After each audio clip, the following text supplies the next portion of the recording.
안녕하세요. 웰빙마마입니다. 오늘은 동대문구에 대해서 알아보겠습니다. 먼저 서울 25개구를 한강을 기준으로 해서 권역별로 나눈다면요. 서초, 강남, 송파, 강동구가 동남권이에요. 그리고 서쪽에 있는 이 7개의 자치구가 이제 서남권이라고 하죠. 그리고 강을 건너서 마포, 서대문, 은평이 서북권이에요. 그리고 가운데에 있는 종로, 중구, 용산구가 도심권이라고 해요. 그리고 나머지 이 8개의 자치구가 이제 동북권이 되는 거죠. 그래서 동대문구는요, 동북권에 해당이 되고, 동쪽으로는 중랑구와 경계를 하고 있고요. 서쪽, 북쪽으로는 성북구와 경계를 하고 있고, 서쪽으로는 종로구, 중구, 남쪽으로는 성동구와 광주구와 경계를 하고 있습니다.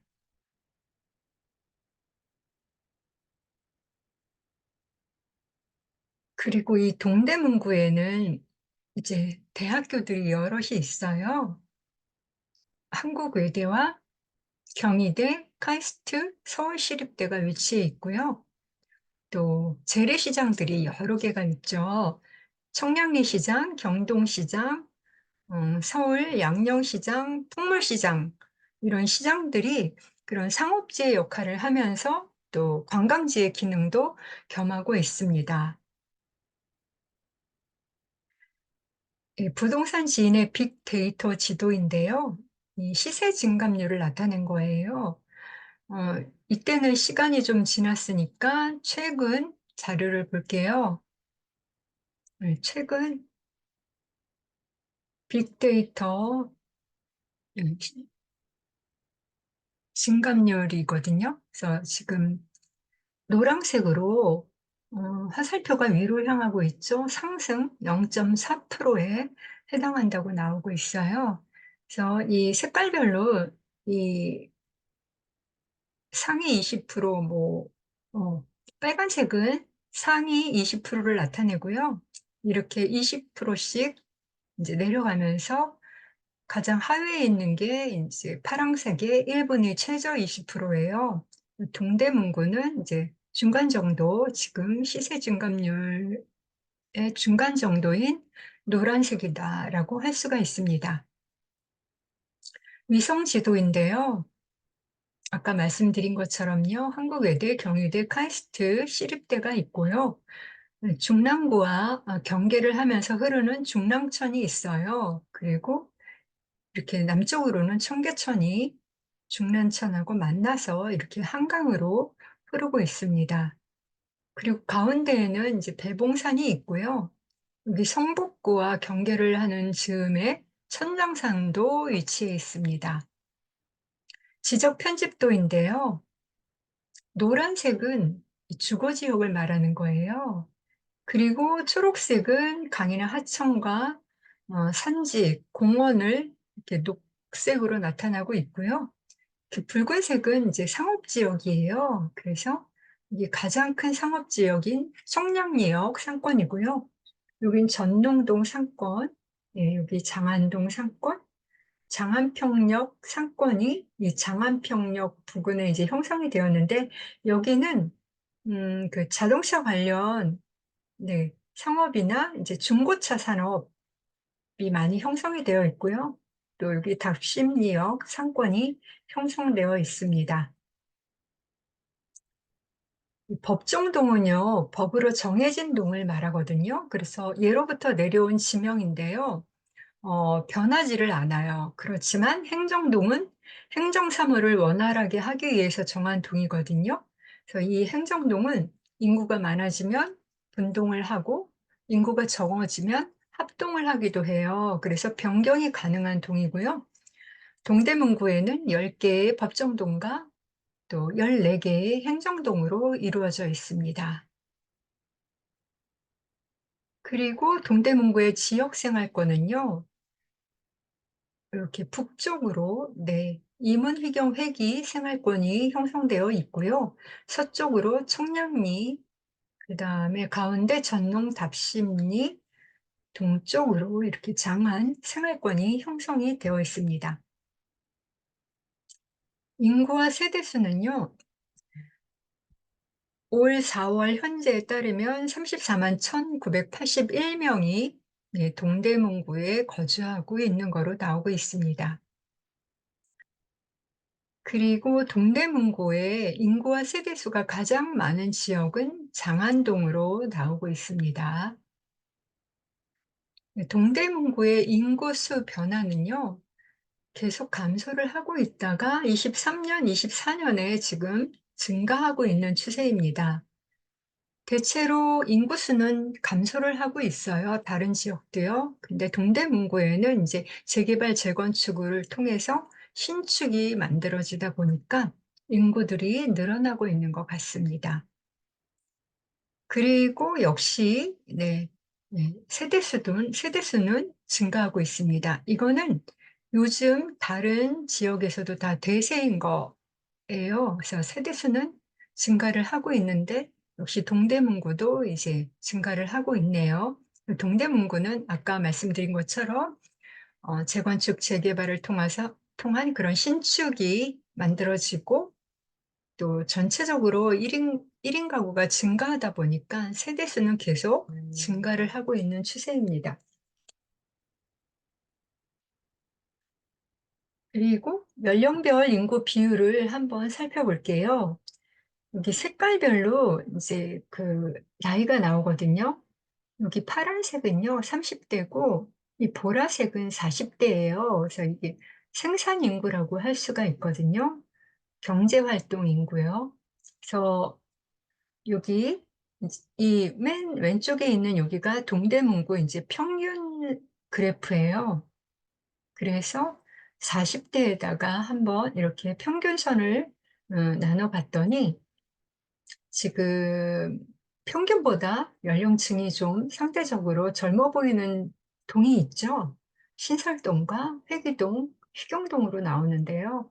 여기는 20대 인구가 무척 많은 거예요. 그래서 왜 그럴까 해봤더니 이쪽에 이제 대학가들이 대학교 인근에 있는 지역임을 알 수가 있습니다. 그리고 연령별 인구 증가는요, 이제 역류하는 감소를 하고 있어요. 그런데 10대, 20대, 30대, 40대는 이제 미세하게 증가를 하고 있고요. 50대 이상은 증가를 하고 있어요. 다른 지역은 보통 영여부터 계속 40대까지는 감소를 하고 있어요. 대체로. 그리고 이제 50대나 60대부터는 증가를 하고 있는 추세이거든요.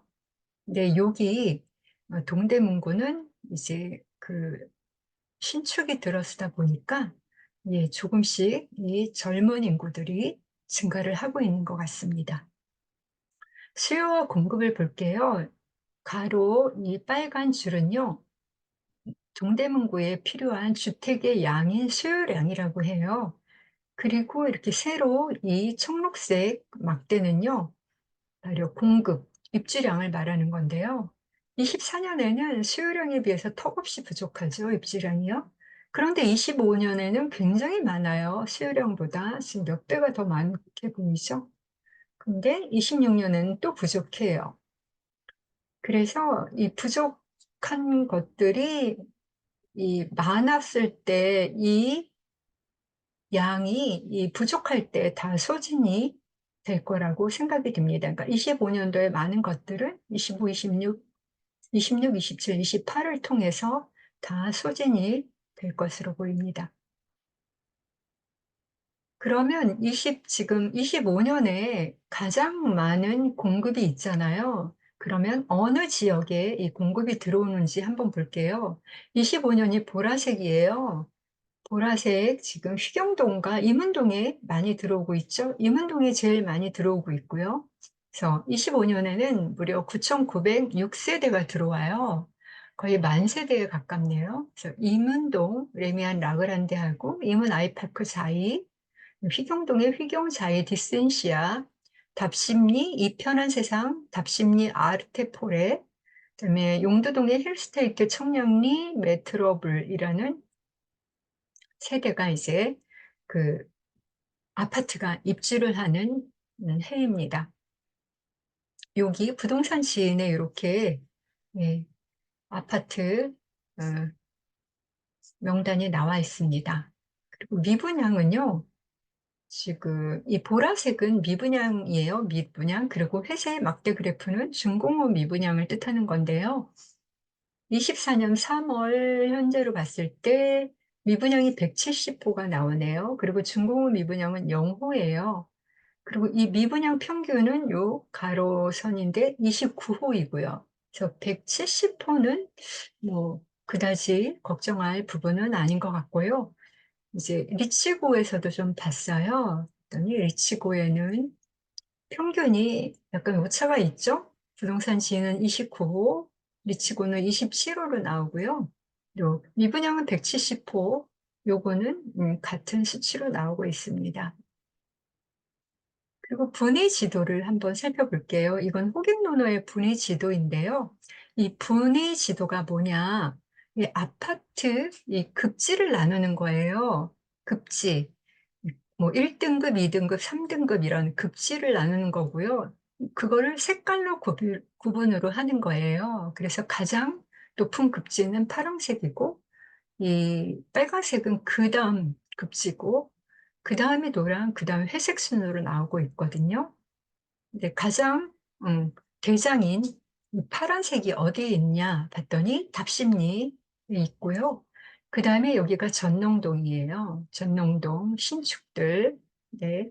그 다음에 여기가 이제 용두동이거든요. 근데 여기 용신동으로 나오고 있어요. 그래서 용신동은 제가 들어본 동네가 아니라서 뭔가 하고 찾아봤어요. 그랬더니 행정동으로 용신동인데요. 용두동하고 신설동을 합쳐가지고 용신동으로 지금 부르고 있습니다. 네, 그리고 요거는 리치고의 또 분위 지도인데요. 리치고는 색깔을 좀 달리해서 나오고 있더라고요. 대장이 빨간색이에요. 대장이 위치한 지역이 아까 호른노노하고 같은 지역으로 나오고 있습니다. 매매와 전세 가격은요, 장기적으로 봤을 땐 다 우상향을 했죠. 그리고 22년도 이제 중간부터 이제 하락을 하기 시작한 거였어요. 그래서 그게 지역마다 조금씩 오차는 있지만, 그게 22년 7, 8월 정도에 이제 고점을 찍고 내려가기 시작을 한 거죠. 그러다가 동대문구는요, 이제 22년 22년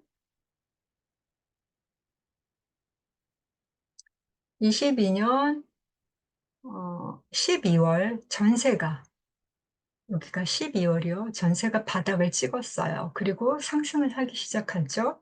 근데 매매가 이 파란색이거든요. 요 매매는 23년 1월에 바닥을 찍고 상승을 하기 시작합니다. 매매는 올라갔다가 다시 오르락 내리락 해서 지금은 좀 내려갔어요. 근데 전세는 네, 오르락 내리락 하지만 올라가고 있죠. 이게 사이트마다 조금씩 다르게 나오고 있더라고요. 그래서 여러 사이트를 비교해 보셔야 돼요.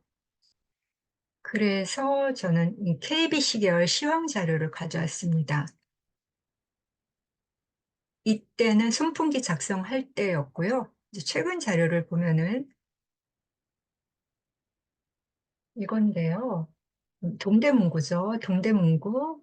어, 위에 칸이 이제 매매예요. 아래는 전세고. 매매 시황이 마이너스 0.01로 나왔어요. 그러니까 마이너스로 떨어졌죠. 그다음에 전세는 이제 0.02로 나오고 있고요. 이거를 보면은 이제 이거는 이제 흐름을 3개월 흐름을 볼 수가 있는데요.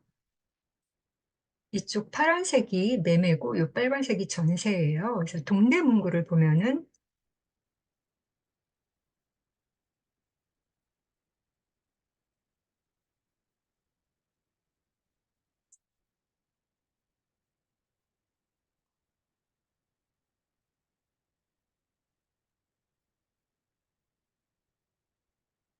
여기 동대문구를 보면은 여기 3개월간 시세인데요. 증가를 하고 있죠. 마이너스 0.01이지만 지금 조금씩 높아지고 있어요. 그래서 매매가 조금씩 상승하는구나. 이 정도의 이제 상승률은 이제 보합이라고 말할 수 있고요. 이제 동대문구는 전세가 오르락 내리락 하죠. 0.04였다가 0.06이었다, 0.02. 그래서 매매나 전세가 지금 완전히 상승 기류를 올라타기보다는 좀 보합에 이르고 있는 것으로, 네, 제 생각은 그렇습니다. 그리고 이제 시장 강도를 볼게요. 이거 부동산 지인 자료거든요. 부동산 지인 자료. 여기 보면은 이건 시장 강도예요. 이제 부동산 지인에만 있는 그런 시장 강도 자료인데요. 이 화살표가 빨간색이 위로 향하면 상승이고, 파란색 화살표가 아래로 하면은 향해 있으면 하락인데요. 매매가 전체적으로 빨간색이 더 많죠. 그래서 상승이고, 또 요거는 뭐 반반인 것 같아요. 근데 여기를 보면은 매매나 전세는 다 상승하고 있다. 그렇게 나오고 있습니다. 그 다음에 이게 멀티 차트 현황인데요. 주요 지표에서 시장 강도와 시세, 우리가 주로 보는 건 거래량하고 수요 입주 미분양 이 네 가지인데요. 수요 입주와 미분양은 아까 봤으니까 이제 두 가지만 보도록 할게요. 근데 다 한꺼번에 다 켜시면 이렇게 켤 수 있거든요. 근데 다 켜시지 말고 하나씩 보셔야 좀 편하게 볼 수가 있어요. 그래서 지금 이 붉은색 이 면이요. 전세 가격이에요. 전세 가격. 그다음에 이 보라색 이 면은 매매 가격이거든요. 그리고 이 주황색 실선은요. 전세 시장 강도예요. 그리고 파란색 이 실선은 매매 시장 강도이고요. 가로 이 파란색 점선은 시장 강도 0선이에요. 그 다음에 위에 있는 빨간색 실선은 시장 강도 100선이죠. 동대문구에는 이렇게 매매가 바닥을 찍고 12월에 바닥 찍었네요. 그 다음에 전세는 23년 2월에 바닥을 찍고 올라가죠. 올라가는데 이제 0을 돌파할 때가 23년 7월이었어요.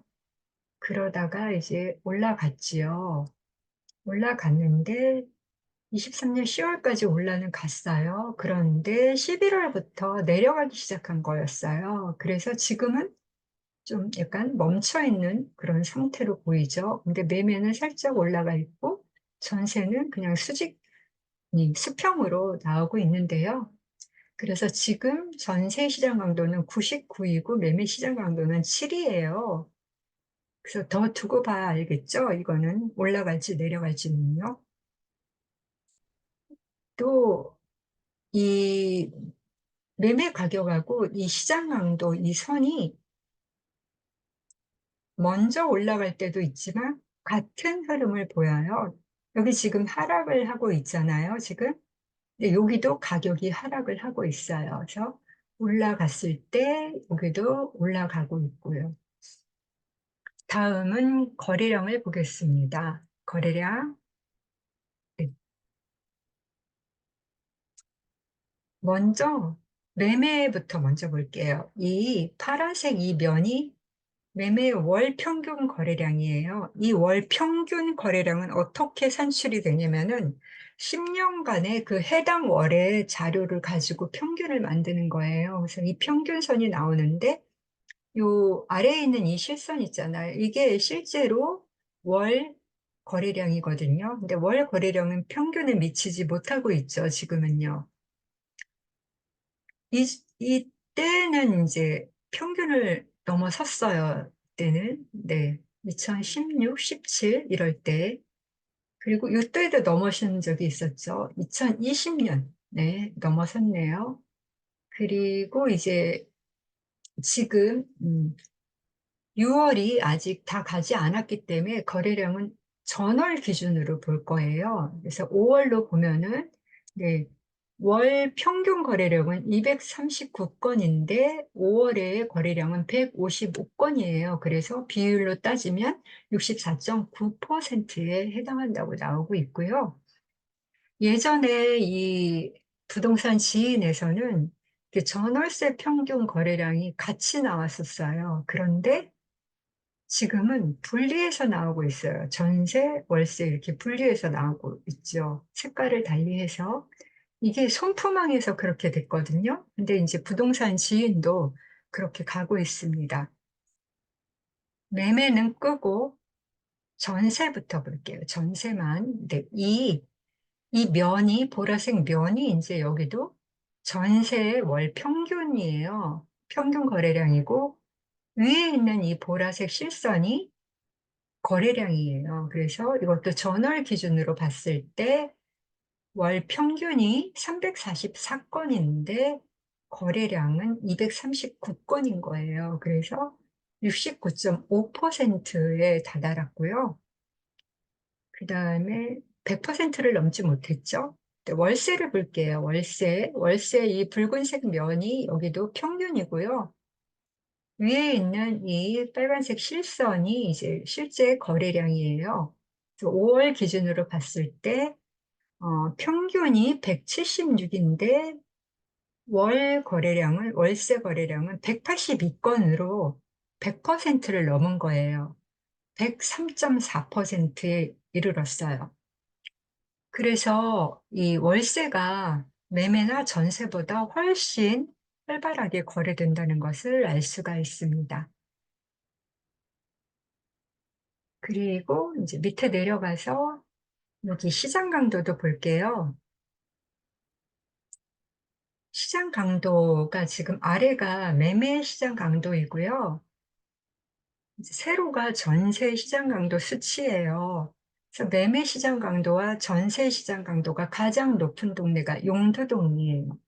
용두동이고 시장 강도 지금 보시는 거예요. 그 다음에 이문동, 전농동, 답심리, 장안동, 휘경동 이런 순으로 나오고 외래 청량리가 이제 끝에 가 있네요. 끝에 가 있고 그래서 이게 하나의 원으로 보이지만 하나의 원이 아닌 단원이 합쳐진 것이다.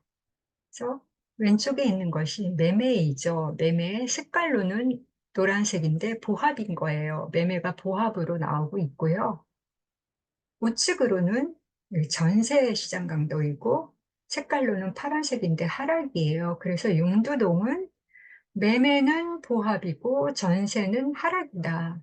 이렇게 해석이 되고요. 임은동은 전세, 매매 다 상승하고 있다. 이게 동별로 시장 강도를 또 다 나눠준 거예요. 아까는 동대문구 전체의 시장 강도를 봤다면 이제 동별로 나눠준 건데요. 우리는 이 수치보다는 이 흐름에 좀 더 주목을 하셔야 돼요. 왜냐면 이 용두동이 항상 상위에 있는 건 아니에요. 어느 날 갑자기 전농동이 이쪽으로, 오른쪽으로 올 수가 있는 거예요. 청량리동이 올 수도 있는 거고요. 그래서 이 동별의 흐름을 더 유의해서 보셔야 할 것 같습니다. 이제 가격 현황을 볼게요. 가격 현황. 아래가 이 매매 평균 단가예요. 매매 평단가. 그 다음에 여기 세로 측은 전세 평단가인데요. 지금 매매 평단가와 전세 평단가가 가장 높은 곳이 용두동입니다. 다음은 전농동, 답심리동, 장안동, 청량리동 역시 하위에 있네요. 이렇게 보시고요. 근데 이것도 이제 그러니까 이게 용두동이 가장 대장 지역이라고 할 수가 있죠. 가격이 제일 지금 비싸니까. 네. 전용동, 답심리동 순으로 나오고 있고요.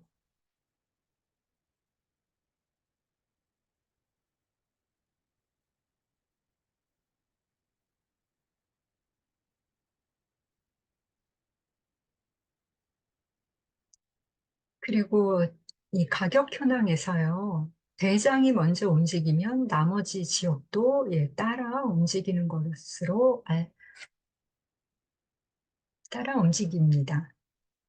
네, 전출입 보겠습니다. 전출입 서울 25개구가 전출입 현황을 보니까요. 가장 전출입이 활발한 지역이 강남구예요. 그 다음에 송파구, 네, 관악구, 그 다음에 이제 강서구나 이제 여기 강동구, 노원구, 동대문구 정도예요.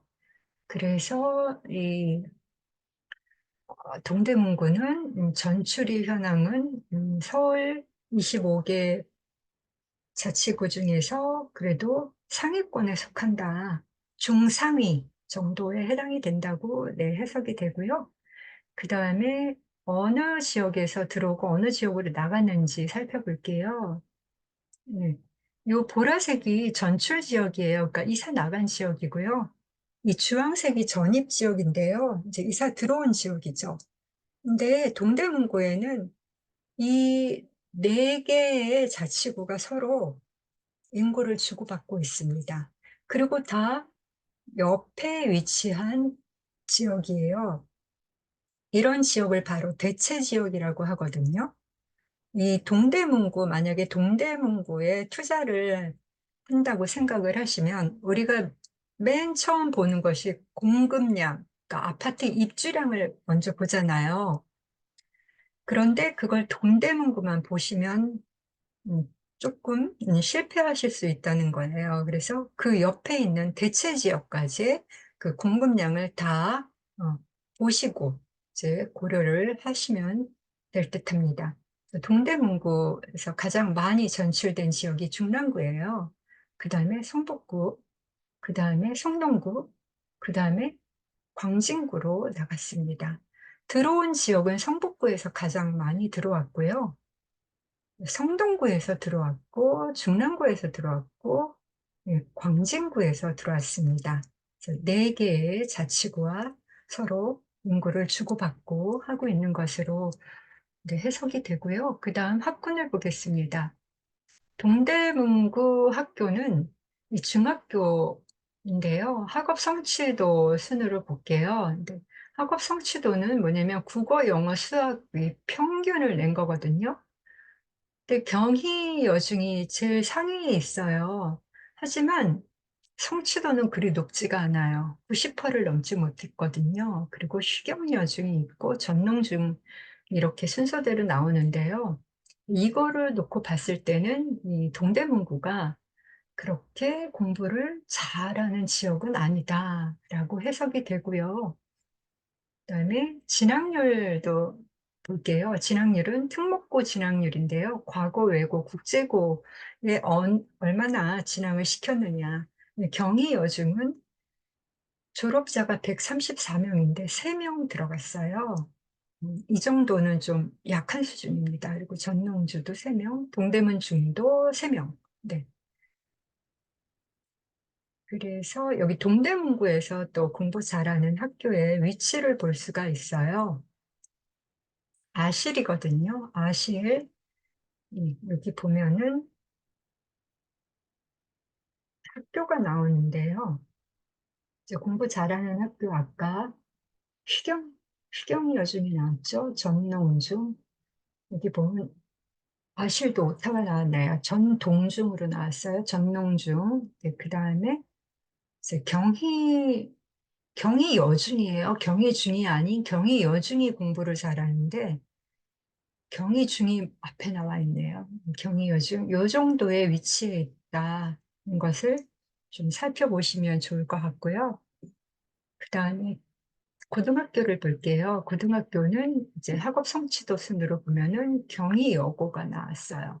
이제 91.4%, 그 다음에 대강고, 동대 사대 부속고등학교가 있고요. 그 다음에 진학률을 볼게요. 이제 대학교 진학률인데요. 네, 동대 사대 부속고등학교인데 295명 중에서 207명이 대학교를 입학을 했네요. 그 다음에 대강고, 경희고 순으로 나오고 있고요. 이 고등학교 위치는 아실에서는 안 나와서 리치고에서 자료를 가져왔어요. 리치고. 네, 보시면 이렇게 고등학교가 나오죠. 리치고는 여기 초등학교도 나타날 수 있고요. 중학교도 볼 수가 있고, 고등학교, 학원가 이렇게 다 나오게 되어서 이 학군에서는 리치고가 좀 더 보기에 좋은 것 같습니다. 학원가를 보면은 이건 호갱노노인데요. 장안동에 그나마 좀 학원이 있는 것 같아요. 요 정도의 숫자는 학원이 그리 많은 게 아니고요. 그리고 이거를 수치는 보시지 말고 지역을 좀 보셔야 돼요. 이렇게 답심리 전농에 학원가가 있구나 이렇게 보셔야지 이 수치는 좀 오차가 있을 수 있어요. 보면은 아실에는 학원가가 아예 없어요. 워낙에 학원가가 적어서 그런지 학원가가 나타나질 않았어요. 아실을 볼게요. 아실에 학원가가 없죠. 학원가는 바로 이렇게 보라색으로 영역이 표시가 되거든요. 보면은 여기 학원수 72개 이렇게 나오잖아요. 아실도 고등학교를 볼 수가 있네요. 아이고, 제가 놓쳤습니다. 네, 네, 고등학교, 고등학교 나옵니다. 고등학교고요. 아실에서 지금 학원가가 없죠. 여기 보라색처럼 아예 없어요. 없고, 중고등학교를 같이 볼 수가 있네요. 이렇게 여기 있죠. 여기가 동대문구. 네.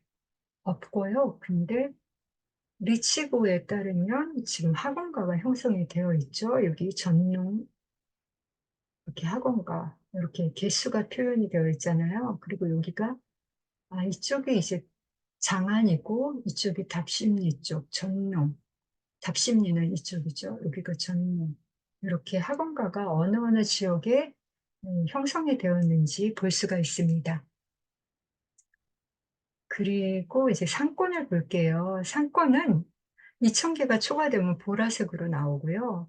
이제 1,001개에서 2,000개 사이가 파란색이에요. 근데 지금 동대문구에 파란색이 보입니다. 여기가 어디냐면 이제 여기 외대하고 경희대 부근에 형성된 대학교 인근에 형성된 상권이 가장 크고요. 그 다음에 여기 장안동에 있는 상권입니다. 빨강색이죠. 이거는 이제 부동산 지인의 3D 상권으로 해서 한번 검색을 해봤어요. 그랬더니 동대문구 상권은 여기 저기 청량리역과 제기역 근방에 이제 가장 많이 상권이 형성이 되어 있고, 그 다음에 여기 회기동 쪽으로 나오고 있습니다. 지역은 같은데요. 이제 그 상권의 개수들이 조금 차이가 나는 거예요. 일단 직장인 연봉을 알아볼게요. 이 동대문구에는 연봉이 다른 지역보다 세지는 않는데요. 이제 고액의 연봉이 많지는 않은데 이게 보통 2,510만 원에서 4,690만 원 정도로 형성이 되어 있고요. 그중에서 가장 높은 지역이 용두동이에요. 용두동이 연봉이 4,690만 원. 이제 평균 연봉이거든요. 그리고 8,402명이 일을 하고 있고요. 그래서 그럼 용두동에는 어떤 회사가 있을까 봤더니 이제 동아소시오 홀딩스가 있고요. 그다음에 리버트리, 오다 스튜디오 정도가 이렇게 연봉 순으로 보이고 있습니다. 그리고 종사자 수도 이제 동아에서 다 1, 2위를 차지하고 있네요. 개발 호재를 보겠습니다. 서울은 전역이 다 정비 사업 중입니다. 그중에서 동대문구는 정비 사업이 정말로 많이 있습니다. 그래서 이거는 그 동대문 구청에 들어가면은 이렇게 색깔별로 아예 이 정비 사업이 나오고 있습니다. 그래서 다는 보지 못하고요. 일단 먼저 정비 사업 추진 단계를 볼게요. 재개발 재건축이거든요. 정비 구역을 지정을 합니다. 그 다음에 추진위가 구성이 되고 이제 지자체에서 승인을 받아야 되죠. 그다음에 조합 설립을 인가를 해야 됩니다. 조합을 설립하고 인가를 득하고 그다음에 건축은 이렇게 도로는 여기를 확장해라 이래서 건축 심의가 나오는 거죠. 그다음에 시공사를 선정을 해야 돼요. 어떤 회사, 건설사에다 맡기나. 네, 입지가 좋으면 일군 시공사들이 다 덤벼들죠. 그리고 입지가 더더욱 좋으면 네, 분담금이 발생을 안 하고 되려 현금을 받을 수가 있어요. 뭐 압구정이나 뭐 서초나 반포 쪽 이 정도는 그럴 수가 있죠. 그다음에 이제 사업 시행 인가가 떨어져요. 이렇게 이렇게 짓게 해주세요. 이렇게 사업 시행 인가. 그다음에 이제 내 집 평가에 들어가는 거야. 내가 가지고 이제 현재 살고 있는 내 집이 얼만가 이제 평가를 해주죠. 그 다음이 이제 조합원 분양 신청을 받아요. 몇 평을 받는 건가, 뭐 34평인가, 아니면 원 플러스 원인가, 이런 식으로 분양 신청을 받고, 그 다음에 관리처분 인가를 받는 거예요. 이제 끝났어요. 마지막 단계이죠. 그 다음에 관처가 나면 이주하고, 네. 이주가 6개월 기간을 주기는 하는데, 6개월 안에 다 되지를 않더라고요. 이제 집주인들이 살면은 빨리빨리 나가게 돼요. 근데 세입자가 더 많이 살고 있다 그러면 굉장히 오래 갑니다. 이제 소송까지 걸면서, 명도 소송까지 걸면서 이제 내보내서 거의 1년 정도가 소요가 되고요. 그 다음에 철거를 합니다. 철거하고 이제 착공 들어가면 일반 분양 신청을 받죠. 일반 분양하고 3년 후에는 준공하고 입주하는 이런 순서대로 이제 정비 사업이 진행이 되는 거예요. 대표적으로 이문휴경 뉴타운을 볼게요. 그래서 여기 이 신이문역부터 해서 외대 앞, 회기역 사이에 이렇게 거대하게 정비 사업이 진행되고 뉴타운으로 되었는데요.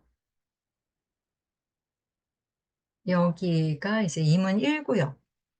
임원 1구역이 착공을 했어요. 착공을 하고 분양도 끝냈고 이제 25년 1월에 입주 예정입니다. 임원 2구역은 무산이 됐고요. 3구역은 여기도 착공을 했습니다. 그래서 25년 11월에 입주할 예정이고요. 4구역, 네, 관처가 났죠. 그래서 25년에 이제 착공이 들어갑니다. 네, 그러면 이제 또 일반 분양 신청도 받겠죠. 그래서 목표는 27년이라고 하고요. 그 다음에 휘경 1구역 준공했죠, 이미. 휘경 해무로 프레스티지로 준공을 했고요. 휘경 2구역도 휘경 SK 뷰로 준공을 했고요. 그다음에 휘경 3구역은 이제 25년 6월에 입주할 예정이고 이미 분양 끝났습니다. 전농 답심리 뉴타운을 보겠습니다. 전농 답심리 뉴타운은 이제 그 청량리역 남쪽에 위치한 지역이에요.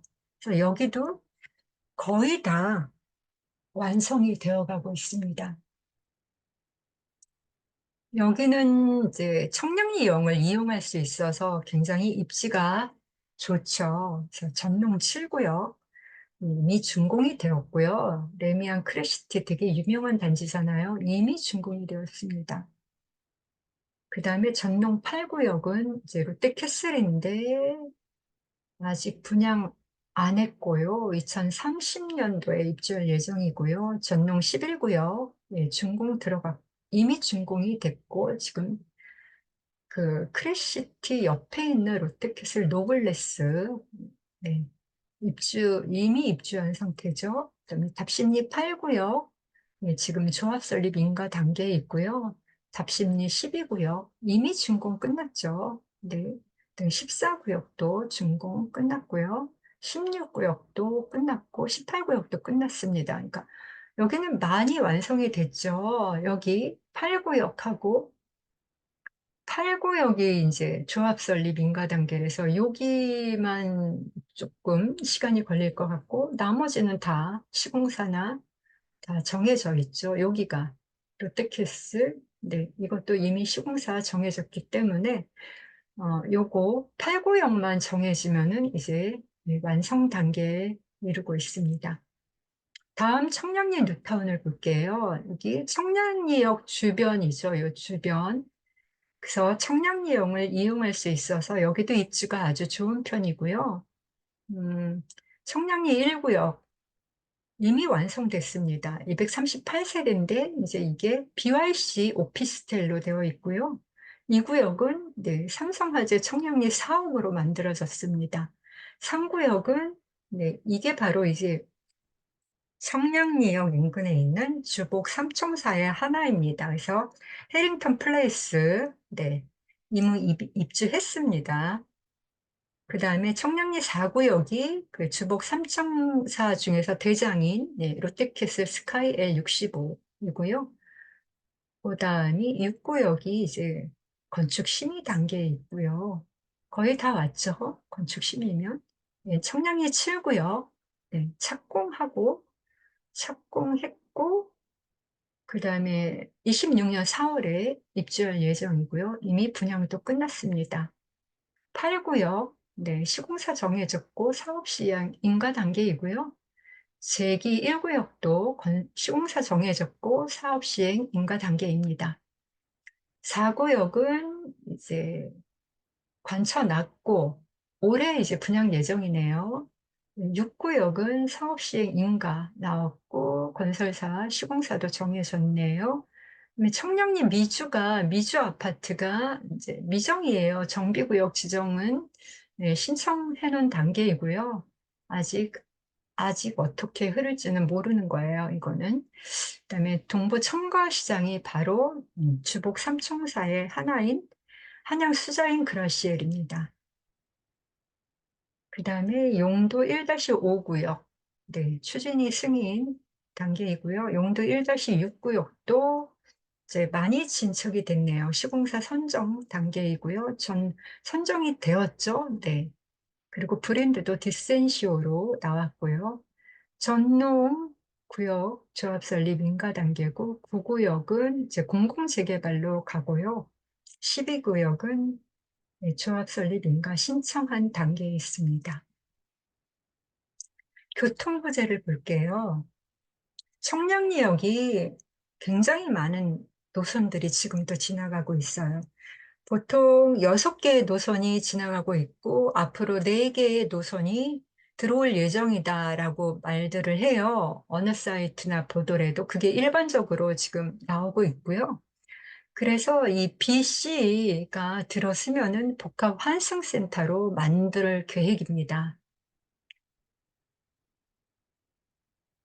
2028년도 GTX-C 개통일에 맞춰서 이 복합 환승센터도 그때 예, 어, 완공할 예정입니다. 청량리 교통망이 굉장히 많죠. 네. 이게 이 청량리역이 1911년도부터 시작을 한 거였어요. 오래됐죠. 그래서 지금 보면은 뭐 아까 6개의 노선이 지나간다고 했잖아요. 6개의 노선, 그리고 앞으로 4개의 노선이 예정되어 있다라고들 하는데, 이거는 이제 김재경 소장님의 투미TV에 보면은 6개의 노선이 아닙니다. 더 많습니다. 하나, 둘, 셋, 넷, 다섯, 여섯, 일곱, 여덟, 9개의 노선이 지나가고 있죠. 예정도 4개가 아니라 5개입니다. 요 SRT를 많이들 관광하더라고요. 그래서 이렇게 5개의 노선이 네, 들어올 예정입니다. 그런데 또 요 나무 위키에 따르면 이거보다 더 많습니다.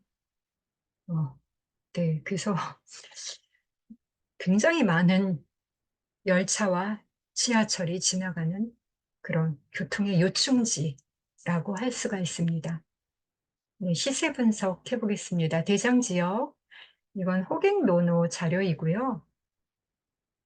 고객노노의 그 매매가 기준으로 저는 순위를 정했습니다. 이거는 평균 매매가고요. 그 다음에 요 아래에 있는 하얀색 타원형에 있는 숫자들은요, 평단가를 나타내는 거예요. 그래서 평단가로 순위를 매길 수도 있고, 매매 가격으로 순위를 매길 수도 있습니다. 그래서 저는 일단 매매 가격으로 매겨봤는데요. 전농동이 가장 높고요. 그 다음에 청량리동, 그 다음에 답심리동, 그 다음 용두동, 그 다음에 휘경동, 이문동, 제기동, 장안동, 회기동 순으로 나오게 되고요.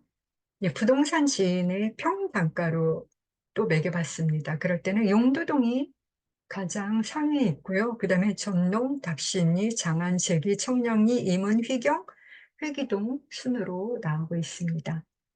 최고가 아파트, 이거는 아실 자료이고요. 1년을 기준으로 해서 전체 평형으로 한번 내봤습니다. 그래서 청량리역 롯데캐슬 스카이 L65가 가장 높은 가격이고요. 그 다음에 레미안 위브, 그 다음에 레미안 크래시티로 나오고 있습니다. 평단가로 봤어요. 평단가로 봤을 때 레미안 엘리니티, 그 다음에 이 편한 세상 청계 센트럴 포레, 레미안 크래시티 이런 순으로 나타나고 있습니다. 그래서 이 세 개의 아파트를 간단하게 입지 분석을 해보겠습니다. 네, 부동산 지인으로 또 했을 때는 또 이 아파트 단지가 달라집니다. 사이트마다 조금씩 오차가 있다는 거 아시기 바래요.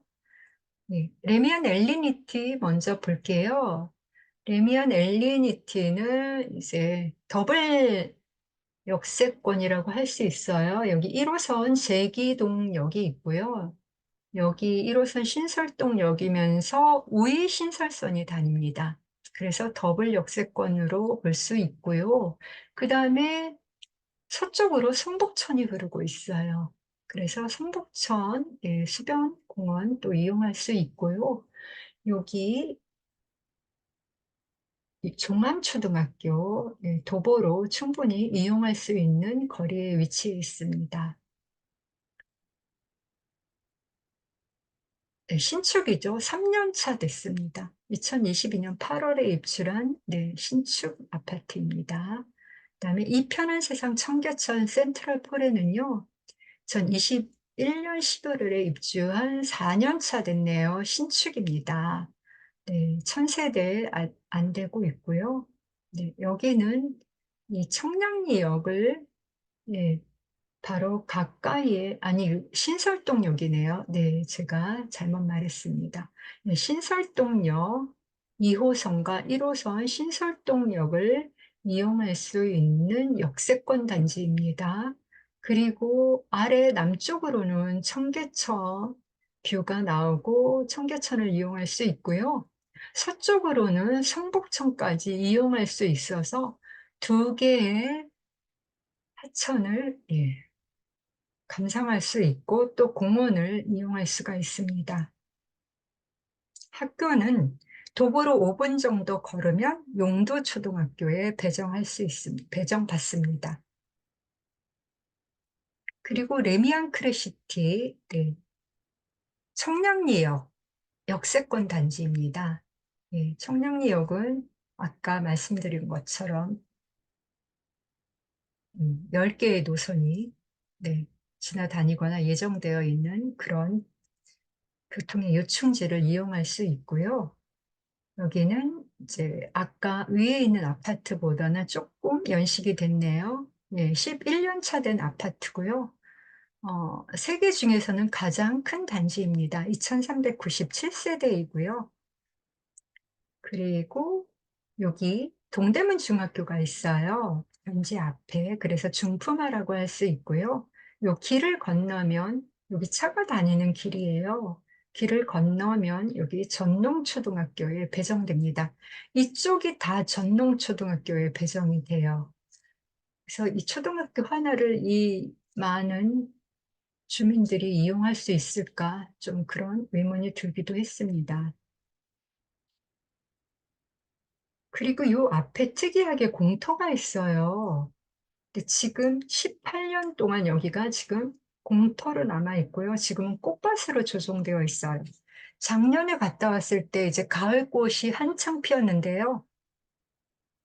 엊그저께 갔다 왔을 때는 어, 봄꽃인데 꽃이 많지는 않았습니다. 네. 그리고 이게 시립 도서관 터로 어, 뭐 착공할 거라고 합니다. 민원이 많이 들어갔겠죠. 왜 공터를 계속 놀리고 있느냐. 금싸라기 땅을요. 그래서 이제 곧 착공을 할 거라고 합니다. 네. 저는 이 정도로 브리핑을 마치겠습니다. 도움이 되셨다면 좋아요, 구독, 그리고 알림 설정까지 부탁드리겠습니다. 감사합니다.